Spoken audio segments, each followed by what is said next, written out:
Hi, welcome to your ஷைட் channel. வாழ்க வளமுடன். இன்றைக்கி நம்ம பார்க்க போகிறது சுவையாக சுலபமாக அரை மணி நேரத்தில் செய்யக்கூடிய காலிஃப்ளவர் சுக்கா தாங்க. வாங்க எப்படி செய்யலான்னு பார்க்கலாம். ஒரு கடாயில் 3 ஸ்பூன் எண்ணெய் விட்டு சூடு பண்ணியிருக்கேன். அதில் 1 ஸ்பூன் சோம்பு சேர்த்துக்கிறேன். சோம்பு பொரியவும் கருவேப்பிலை சேர்த்துக்கிறேன். கருவேப்பிலை கொஞ்சம் பொரியட்டும். 2 பெரிய வெங்காயத்தை பொடியாக கட் பண்ணி சேர்த்துக்கிறேன்.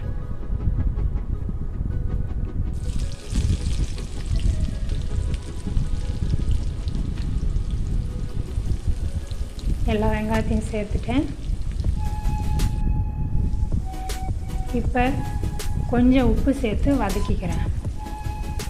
நல்லா வதங்கட்டும். கொஞ்சம் பொன்னிறமாக ஆகிற வதக்கிக்கலாம். இப்போ பாருங்கள், வெங்காயம் கொஞ்சம் நல்லா பொன்னிறமாக வந்துருச்சு. இப்போ 2 ஸ்பூன் இஞ்சி பூண்டு பேஸ்ட்டு சேர்த்துக்கிறேன். இதை நல்லா வதக்கி விட்டுக்கலாங்க. அந்த பச்சை வாசனை போகட்டும். இது வதங்கினதுக்கப்புறமா 2 பெரிய சைஸ் தக்காளியை பொடியாக நறுக்கி வச்சுருக்கேன். அதை சேர்த்துக்கிறேன்.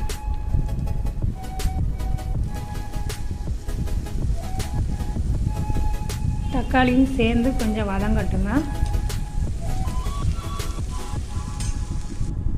பாருங்கள், தக்காளி வதங்கிருச்சு. இப்போ 1/4 ஸ்பூன் மஞ்சத்தூள், 1 ஸ்பூன் மிளகாய்த்தூள், 3 ஸ்பூன் மல்லித்தூள், கொஞ்சம் உப்பு எல்லாம் சேர்த்து வதக்கிக்கலாங்க. மசாலா கொஞ்சம் வதங்கட்டும். இப்போ நறுக்கி வச்ச மல்லிச்செடியை சேர்த்துக்கலாம். இதையும் சேர்த்து கொஞ்சம் வதக்கி விட்டுக்குருவாங்க. இப்போ கொஞ்சம் தண்ணி சேர்த்துக்குருவோம். மசாலா கொஞ்சம் வெந்து எண்ணெய் பிரிஞ்சு வரணுங்க.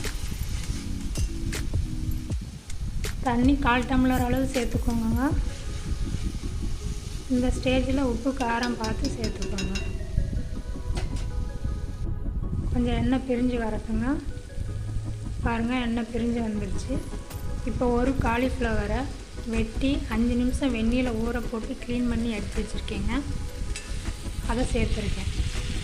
நல்லா அந்த மசாலாவோட ஃபுல்லாக படுற மாதிரி பரட்டி விட்டுக்கலாம். இப்போ கொஞ்சம் அரைச்ச தேங்காய் விழுது சேர்த்துருக்கேங்க. இதோடு சேர்த்து 1 டம்ளர் தண்ணி சேர்த்துக்கலாம். காலிஃப்ளவர் வேகிறதுக்குங்க. இப்போ 15 நிமிஷம் மூடி போட்டு மூடி வச்சுருவோங்க. காலிஃப்ளவர் நல்லா வெந்துருங்க. பாருங்கள், காலிஃப்ளவர்லாம் வெந்து தண்ணியெல்லாம் வற்றிருச்சுங்க. இப்போ 1 ஸ்பூன் மிளகுத்தூள், 1/2 ஸ்பூன் சோம்புத்தூள், கொஞ்சம் மல்லி இலை, 1 ஸ்பூன் எண்ணெய் விட்டு பரட்டி விட்டுக்கலாம். பரட்டினதுக்கப்புறம் ஒரு 2 நிமிஷம் இருக்கட்டுங்க. நல்லா கிளறி விட்டுருவாங்க. நம்ம காலிஃப்ளவர் சுக்கா ரெடி ஆயிடுச்சு. செய்கிறது ரொம்ப சுலபங்க. செஞ்சு பாருங்கள். வேறு ஒரு பிளேட்டுக்கு மாற்றிக்கலாம். இதை இந்த வீடியோ உங்களுக்கு பிடிச்சிருந்துச்சுன்னா லைக் பண்ணுங்கள், ஷேர் பண்ணுங்கள், சப்ஸ்கிரைப் பண்ணுங்கள். செஞ்சு பார்த்து கமெண்ட் பண்ணுங்கள். அடுத்து வேறு ஒரு வீடியோவில் சந்திப்போம். நன்றி, வணக்கங்க.